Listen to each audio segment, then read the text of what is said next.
आस्था, शक्ति और साधना का महापर्व चैत्र नवरात्रि 19 मार्च से शुरू हो रहा है, जिसे लेकर श्रद्धालुओं में खासा उत्साह है। चैत्र प्रतिपदा के दिन कलश स्थापना के साथ भक्त माँ भगवती का आह्वान करेंगे। इस वर्ष माँ डोली में सवार होकर आ रही हैं, जबकि उनका प्रस्थान हाथी पर होगा। यह देश के लिए सुख, समृद्धि और खुशहाली का संकेत लेकर आ रहा है।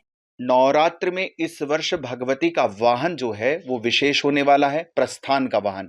जहां तक भगवती के वाहन का सवाल है तो आपको बता दें, हमारे यहाँ शास्त्रों में वर्णित है, शशि सूर्य गजारूढ़े शनि भौमे तुरंग में गुरु शुक्रोश्च डोलायाम बुद्धे नौका प्रकृतिता।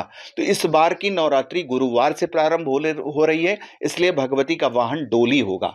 और डोली पर भगवती का आगमन होना चुनौती भरा संदेश लेकर के आता है। तो भगवती भक्तों को यह संदेश दे रही है कि अगर आपके जीवन में चुनौतियां आए तो आप सामूहिक प्रयास के माध्यम से इस चुनौती को दूर कर सकते हैं।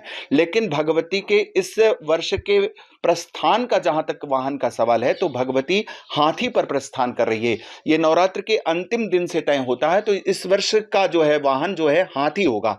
और हाथी बहुत ही शुभ संकेत लेकर के आया है, राष्ट्र के लिए बहुत शुभ संकेत लेकर के आया। हाथी पर जाना यह अधिक से अधिक वर्षा का संकेत देता है, सर्वत्र सुख के संचार का संदेश देता है, ये किसानों के खलिहान को भरने का संदेश देता है और राष्ट्र के कल्याण के संदेश देता है और राष्ट्र को सर्वत्र जो है आपको कह लीजिए कि विजय श्री का संकेत देता है। तो ये राष्ट्र के लिए बहुत सुखदायी संदेश लेकर के इस वर्ष का जो है ये नवरात्र लेकर के आया है। और इस नवरात्र का जो नव संवत्सर है, ये भारत का सनातन धर्म का नव वर्ष भी होता है। तो इस वर्ष के नव संवत्सर का नाम जो है रौद्र नामक नौ संवत्सर है। और इस वर्ष जो है जो भी सनातन धर्म में पूजा संकल्प लिए जाएंगे वो रौद्र नाम के संकल्प से ही, रौद्र नाम से ही संकल्प लिए जाएंगे। तो ये संवत्सर कहा जाए कि भारत वर्ष के लिए बड़ा ही सुखदायी और बहुत फलदायी होने वाला है। और ये शुभ संकेत के साथ भगवती जो है इस वर्ष नवरात्रि में प्रस्थान कर रही है।